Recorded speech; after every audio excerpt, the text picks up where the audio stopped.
9 experienced hikers. One tent cut open from the inside. All dead. No one has agreed on what killed them. 66 years later.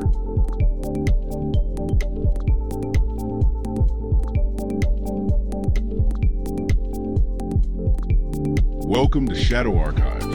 This is a Dyatlov Pass incident, the most studied unexplained death in Soviet history. In January 1959, 10 students and graduates from the Ural Polytechnic Institute set out for a grade 3 mountain expedition in the Ural Range. Their leader was Igor Dyatlov, 23 years old. They were experienced. The route was difficult, but within their capability. One member turned back due to illness. 9 continued.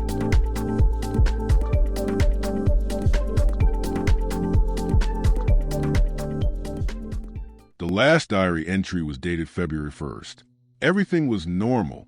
They set up camp on the slope of Koletsyakul, a name that translates in the local Mansi language as Dead Mountain. What rescuers found 3 weeks later was this. The tent had been slashed open from the inside. The group's skis, boots, and supplies were still inside. 9 sets of footprints led away from the tent down the slope toward the tree line, barefoot or in socks, in temperatures of minus 30 Celsius.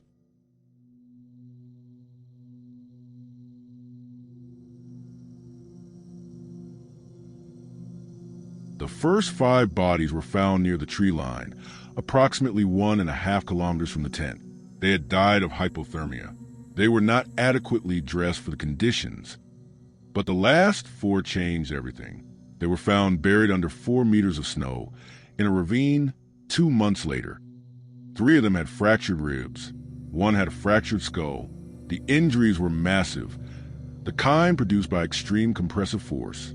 But there were no external wounds, no bruising, no signs of a fight. Lyudmila Dubinina was missing her tongue, eyes, and part of her lips. Semyon Zolotaryov's ribs were crushed on both sides.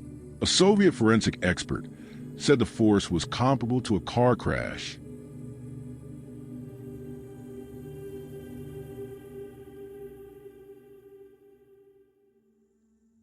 Theory 1, Avalanche. The official conclusion in 2021, but investigators at the time found no evidence of one. The snow around the tent was undisturbed. The footprints were preserved, and the tent was intact. Theory 2, Infrasound. Airflow over the mountain may have created acoustic waves below the range of human hearing, enough to cause panic, disorientation, and a desperate need to escape. Theory 3, Soviet military testing in the area. Radioactive contamination was found on several items of clothing, at levels 10 times above normal background radiation.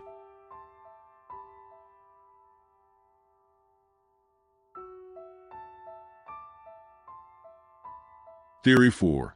The Mansi people, indigenous to the Ural region, were initially suspected. They were investigated, cleared, and found to have no motive or evidence connecting them to the deaths. The theory that no investigator has been able to fully rule out. They fled from something that left no trace. And whatever it was enough.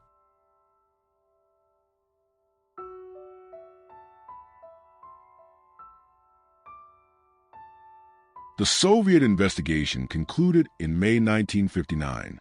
The cause of death was listed as, and I am quoting directly, a compelling unknown force. The files were classified for 25 years. In 2019, Russia reopened the investigation. In 2021, authorities announced a final conclusion, a slab avalanche, triggered by the hikers themselves. Many experts immediately pushed back. The topography of Koletsyakul does not support the type of avalanche described. The slope angle is below the threshold for spontaneous slab release.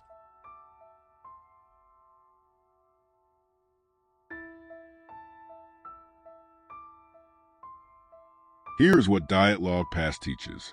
The most disturbing explanation is not always the supernatural. Sometimes it is this. Something completely natural can kill 9 experienced people in a way that 66 years of investigation have not fully explained. The pass was named after Igor Dyatlov in 1963. His group set out in January 1959, expecting to return. 9 of them never did, and the mountain has not offered an explanation.